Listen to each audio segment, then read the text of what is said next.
Yes. Okay, great. Well, thank you everyone for joining us. This will probably be a quick session just because we're going to leave most of our time for questions and answers. And what we want to cover today is really our new idea about panel meetups. And we also have a new MuleSoft.com blog submission process. And I wanted to let you all know first before we open it up to the public.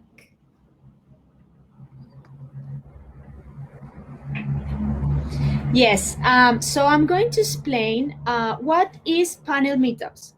So it's like a regular meetup, but instead of having one or two speakers per topic, you will have to find one topic and multiple speakers, 3 to 5. And it's like a round table with live Q&A.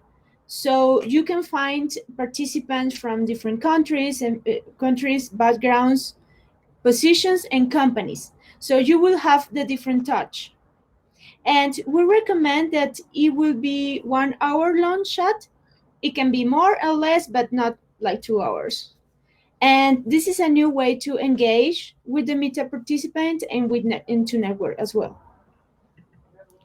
And so there's a few reasons why we really encourage you all to host panel meetups. So the first one is that it is less work for your participants. Some of the feedback we've heard from people who maybe are interested in becoming meetup speakers but don't ever actually sign up to be one is that the time commitment, the effort that it takes to create the material, to be a speaker on their own, it just seems a lot to them. And so on a panel meetup, there's not usually any slides that have to be created. It's really a question and answer conversation. And so that pre-work isn't required of your panelists, which makes it a little easier for them to say, yes, I want to be a meetup speaker without all of the time commitment that some of our, more technical sessions require. It also is a way for you to have more interaction with your participants. It can be a two-way question and answer conversation, both with participants, yourself as a moderator, and your audience. So there's a lot of open opportunities for dialogue. It's not just someone presenting slides and sharing their knowledge with everyone. It's a forum. And so it also allows all of your speakers and your audience to hear new perspectives on each topic. So instead of one person sharing, for example, their ideas on APIs and API-led connectivity, you have 3 to 5 voices with different experiences sharing information and their own experiences, which can help someone else make a decision that works best for them and their company. Also, it does encourage, as I mentioned, new participants to speak. They'll feel supported. They'll either be online with really experienced MuleSoft speakers, yourself as a meetup leader, and other newbies who maybe are also nervous and it's their first time at a meetup.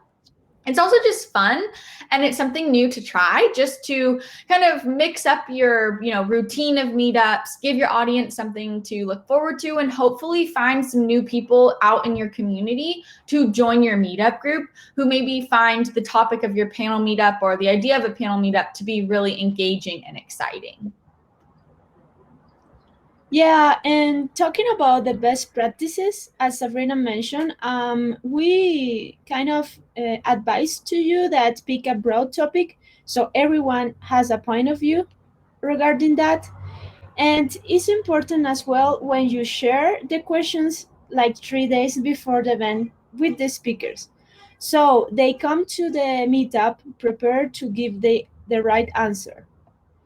And select a variety of speakers is like from different backgrounds. And now that every meetups are virtual, you can select people from, I don't know, different regions. So you will have people from all over the world. Then you are entirely allowed to host panel meetups locally. In this case, you will need to decide it, different speakers from different companies in your hometown. And when I say it, add the personal touch, it's just that as it's a conversation meetup, why not to ask like a fun fact related to the project or something to engage with the attendees. And also the last one that we are sharing with you is like to involve the audience, because the meetup is not only the speakers and the moderator, it's also the attendees. So you can ask on to the attendees, please ask your question on the chat or raise your hand, and we could invite you to the session to join and ask the question live. So it's going to be fun for you and for the attendees as well. And the other thing that we are going to support you as well is that we have a brainstorm topics that we could offer to you, especially for the first panel meetup that you're hosting. Of course, there is the speaker library that we have access for you. And when it comes to the social promotion, our recommendation is that publish the event within 3 weeks before the day of the event, so we could do the right promotion on all LinkedIn, social, and Facebook as well. And the last one is that we are going to help you connect with other meetup leaders that have experience doing this. So they can share best practices or any tips that it will help you achieve this really great meetup. And as Mariana said, some of our online groups have hosted panel meetups in the past. So we had one in AMER, one in EMEA, one in JPAC. EMEA was more of a technical topic, so it had a little bit less speakers. AMER was very like career based. So as you can see, we ended up having 1, 2, 3, 4, 5. There's 6 speakers on that panel. And then in JPAC, it was a mix of, thought leadership mixed with career, and that also had 6 participants. So we have just a clip from one of our previous, just to give you an idea of how everyone kind of talks together. But just a reminder that the online English leaders, Angel, Monique, Royston, and Sandeep, are great resources if you have any questions before you host your first. So let me play this. Just going to jump to our actual conversation that we hosted with participants and how they kind of work with each other and answer each other's questions.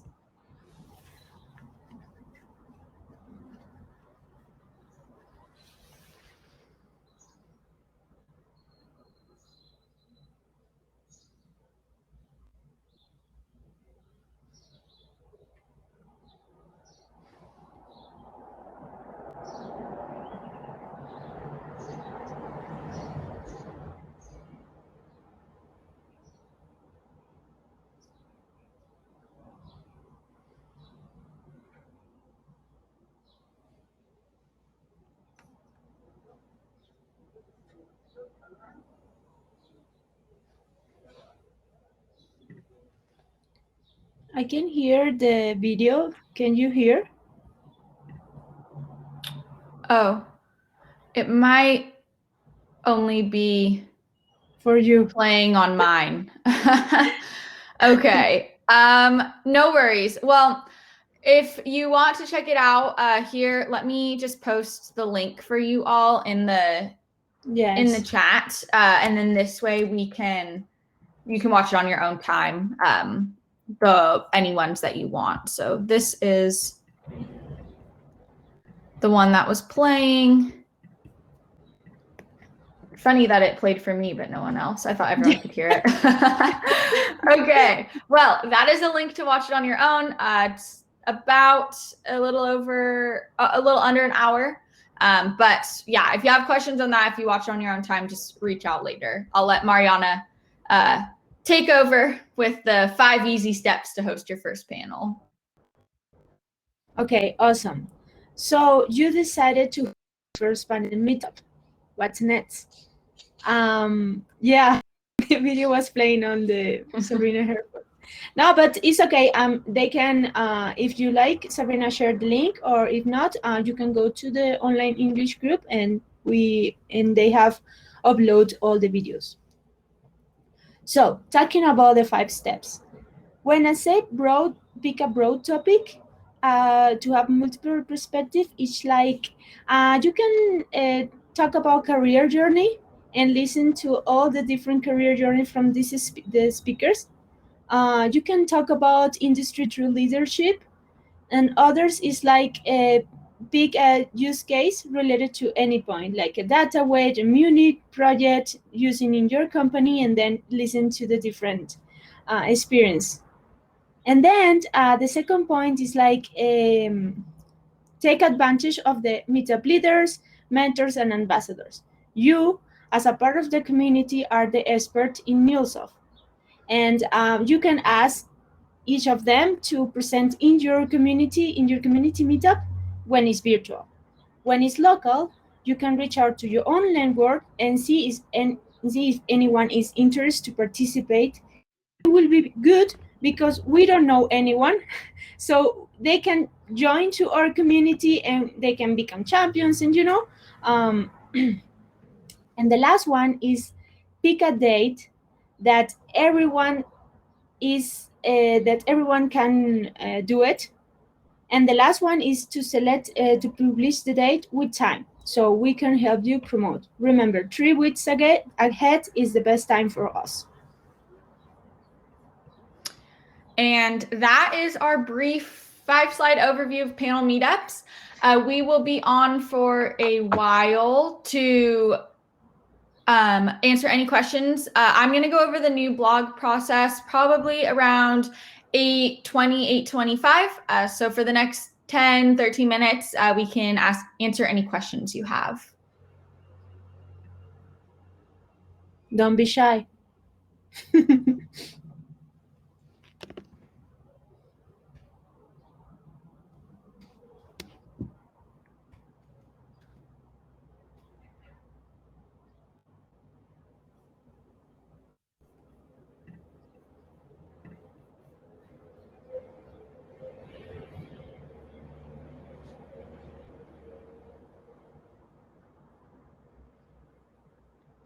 Okay, we have two. So first is, can we get the link to the speaker session mentioned in slide 2? Yeah, so that, do you want the AMER, EMEA, and APAC? I put the AMER one up a little bit above, but here I can resend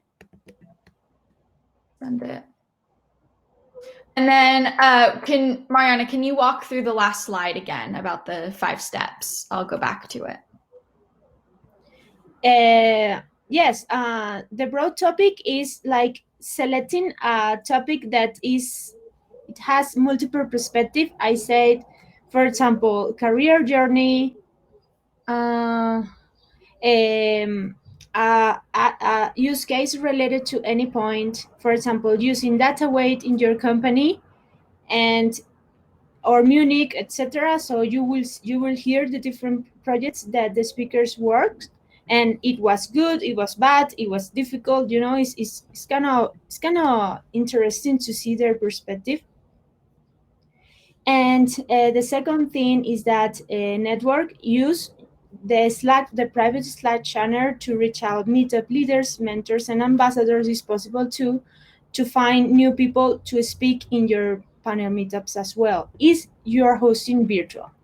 I say that for in-person one, that you are entirely able to do it, of course, a part of the restriction, you will need to find local people, and this is when it's important to pick the number 3 that use. When I say this, it's like you can go to your LinkedIn profile and you can say, hey, I'm working on a panel meetup and this is the topic. I would like to find 3 speakers from different companies. Reach out to me if you are interested to participate. Of course, remember to tell them that we are offering free training for every speaker. So this is a really good incentive. And the last 2 is like to select a day that works for all of them.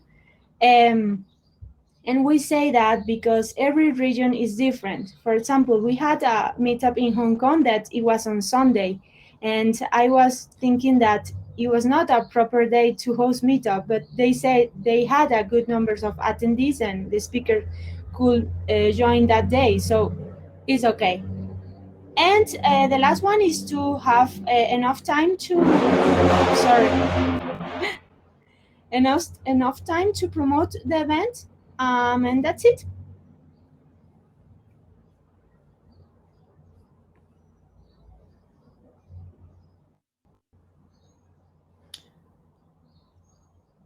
Tony, to answer, AMER is for America region, so North America, South America, Canada.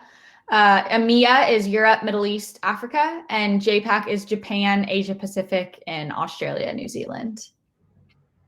So each of those regions is just the different regions that our panel meetups were hosted. And Monique said, this could help new speakers to make them comfortable in participating. This is not going to judge anyone, no right, wrong approach. It's more for learning from each other's experiences. Yes, exactly. That is why it's sometimes more encouraging to people who are afraid that no one's going to either agree or find their presentation helpful, because there really isn't a right or wrong. It's perspectives, opinions, and experiences. Yes. Other example that we have is the Women Who Mule. They have a presentation who share a career journey from different customer and partners, I believe.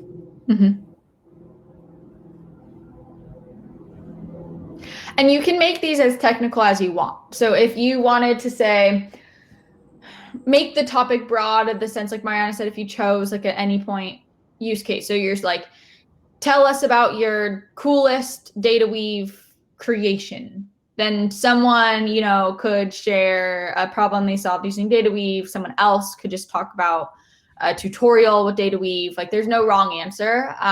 And maybe, that's how you attracted more technical audience. But if they're a little broader, you might introduce someone who's maybe new to MuleSoft into your group and kind of help them get started using it. And also that we didn't mention is that if you as a leader would like to participate in the panel and select a moderator, you could share your journey as well. For us, it's really interesting to see what is the path that you have building from the beginning to end, and not only to select different speakers, you can have a mix. Yeah, and it does help if you find either another meetup leader, yourself, one of our mentors, one of our ambassadors to be one of your panelists, because if the conversation goes quiet, you can always count on them to kind of ask questions, bring back some excitement into this conversation. You also could do breakout rooms. So if you had like an introduction and then you wanted to do it more of like a meet and greet with each of these individuals about a topic, you could split people up into breakout rooms. Really, the overall goal of panel meetups is to engage more people, especially because, sometimes not everyone's on screen. This allows more people to kind of share their voice and speak up, which they might not feel comfortable doing in the chat. Oops. I don't know why this just...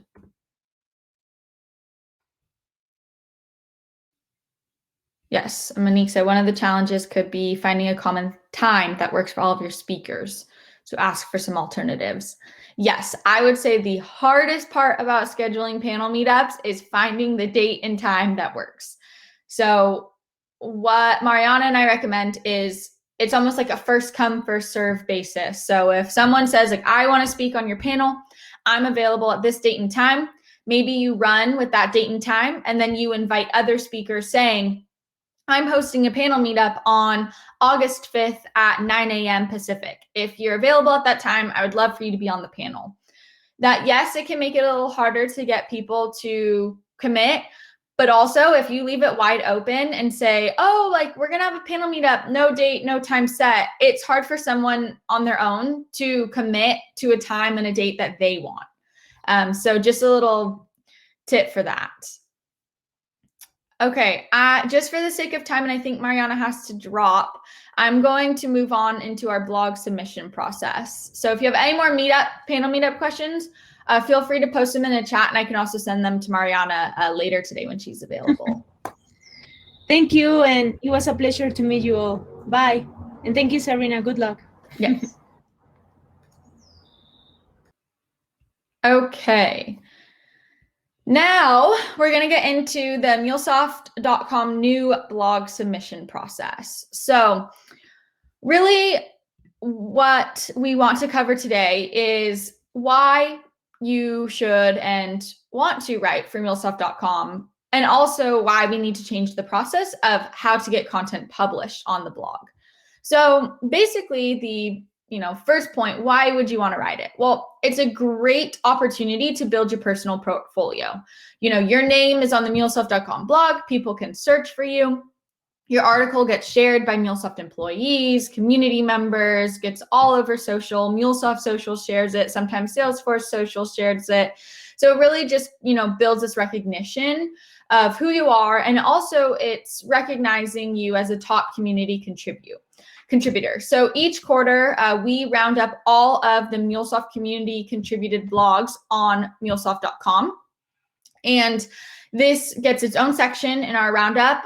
You also do earn a free training voucher for the blogs that you write for us on MuleSoft.com. And, it's how you can also connect with others, learn from others, and see, your work on our website. That said, because we get so many asks for content to be published on MuleSoft.com, and we also have to follow corporate guidelines, as well as making sure that the content we create and post is relevant to what people, actually want to read and want to see. We're moving away from niche how-tos. And so what we're going to do is we are actually going to provide you all on this form with some pre-approved topics that we are looking for you to write for the MuleSoft.com blog. And we'll review case by case basis other blogs that don't fall into these categories, because we're not saying we don't want any of your how-to tutorials, because those are great educational material. The MuleSoft.com blog just might not be the best place for those, and we might actually direct you to write a tutorial on developer.mulesoft.com with our developer advocates. So, just overview why we're changing the process. Content overload is actually leading to each of these blogs to perform lower, and we want to make sure that your content is getting the recognition and the views that it deserves. We are also missing educational material that our community has asked for, and we see they need to either become MuleSoft certified, to create solutions for their businesses that are relevant, up to date. And also, we do want to give a more fair chance to everyone in our community to be featured on MuleSoft.com. So what are we looking for you to write? So there's a few, I would say, main topics that we are looking for. We are always looking for customer stories. So this can either be, from your own company, what you're working on, if you're a partner, something you've worked on for another customer, and maybe you co-write the blog with someone from that customer. We also have what we call stockpile blogs. These are the pre-approved topics by MuleSoft that guarantee you a spot on the blog. So in the future, I will be sharing with all of our community leaders a link to a document. It's not quite finished, that has all of our pre-approved topics. So these are anything from thought leadership to a more technical use case to, not really MuleSoft focused, could be just more about integration strategy. And if you choose one of these, you're guaranteed a spot on the blog.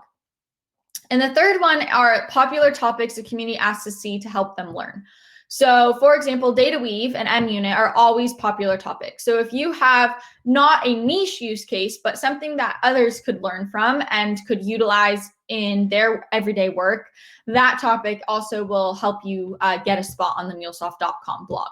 What we are not looking for are super specific one-time use cases that you can write more as a MuleSoft document and less of as a blog that tells a story. These articles, I really encourage you all to still write. They might be better shared on the MuleSoft Help Center, on LinkedIn articles, on your personal blog.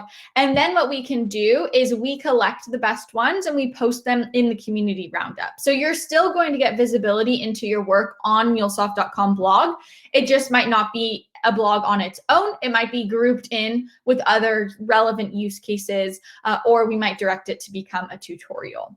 So it's not that we don't want you to keep contributing content. We really do. It's just finding the best place and finding the best resources for you all to get your content published and recognized by us.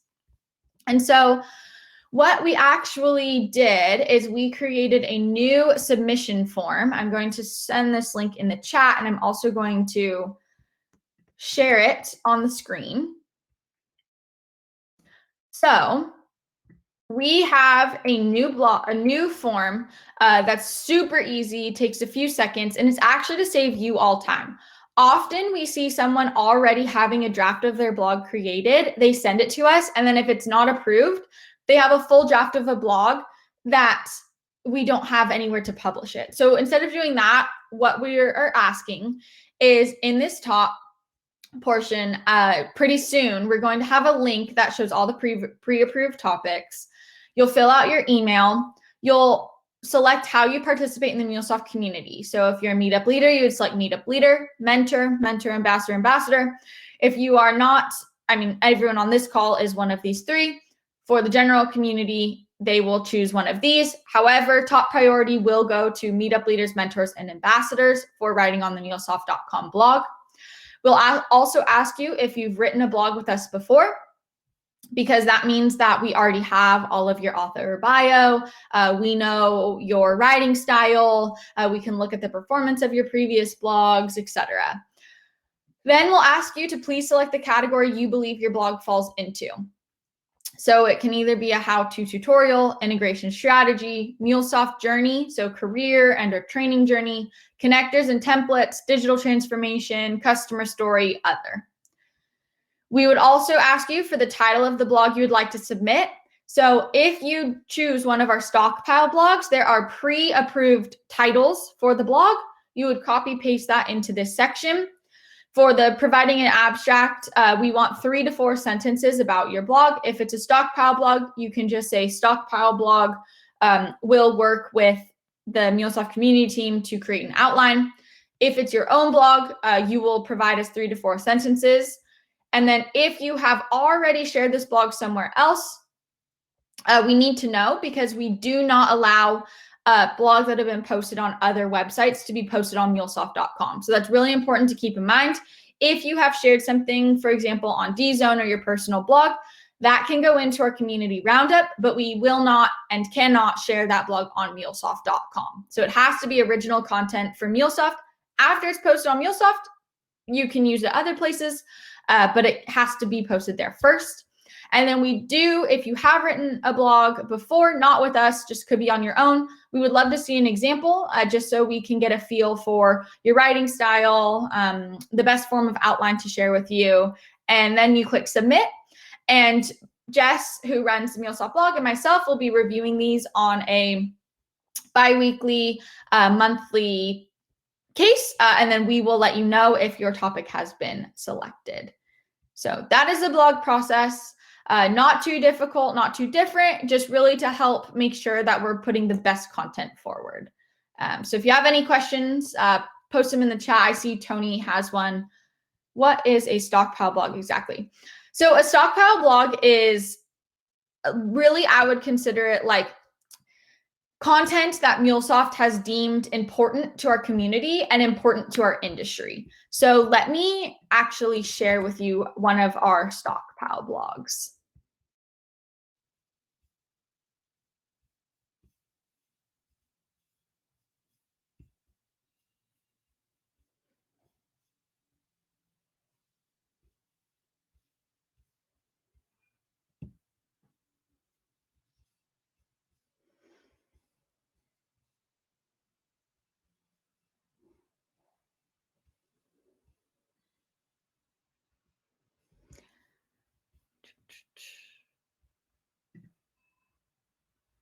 I think it's pretty back here. Okay.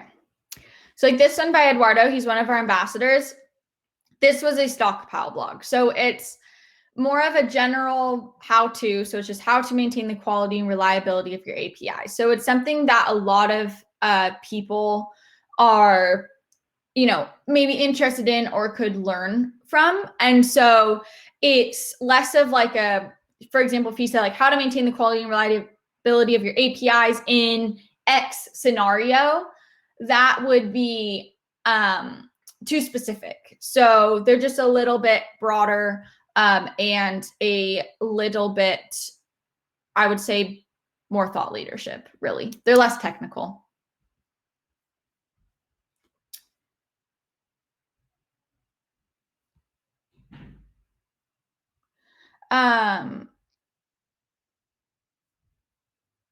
Abhishek, can you explain a little bit more what you mean the blocks? What blocks are you talking about? Do you mean the blogs? Yeah, so the blogs can definitely feature videos within them. However, as I mentioned, the content does need to be original to MuleSoft. So if you created a video, you could post it on YouTube, but we would need to, see it like in the blog first. Infant, where can I find the MuleSoft mentor profile? So our new mentors are not being announced nor on the website until July 26th. So that is not available yet. And then Vikas, let me send you that link again.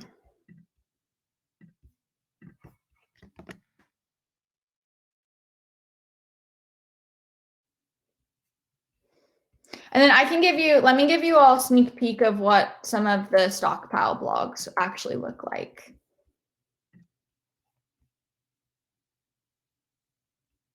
Correct, Abhishek, yeah. So shared with MuleSoft first for review, then we could include it in your blog. And if you want to have a video included as part of your blog, then just put that in your submission form.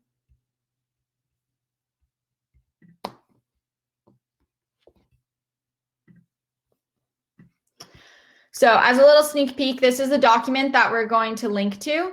It's going to have all of the information that you'll need.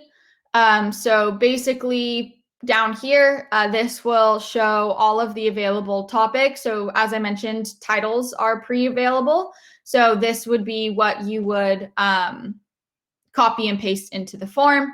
And then once we see that, then we would change this to unavailable. And then we would put who the writer was. This shows, what the key points are. You don't have to fill this out. You just have to tell us which topic you want. And then when you go down here, there's even more content available. And additionally, we're going to have a section for connectors that we're looking for content on. So there's a lot of content we're needing and looking for, and I'm sure you'll be able to find, something that you are interested in writing about if you do want to get published on the MuleSoft blog.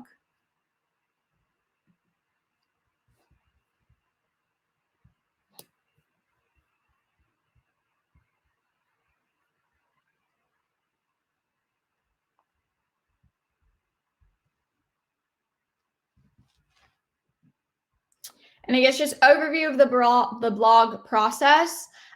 Usually it takes about 1 month from acceptance to have your blog posted. So we'll run through a draft process. Then Jess and myself will do reviews. We'll send it back for you to review. Then we'll review it again. We'll get your final, yes, it looks good to go. And then we'll publish it and then get it onto the calendar. So the calendar is usually booked out about 1 month in advance. So if you do have something that you're interested in sharing, I highly recommend you get your submission in early, especially if it is time sensitive.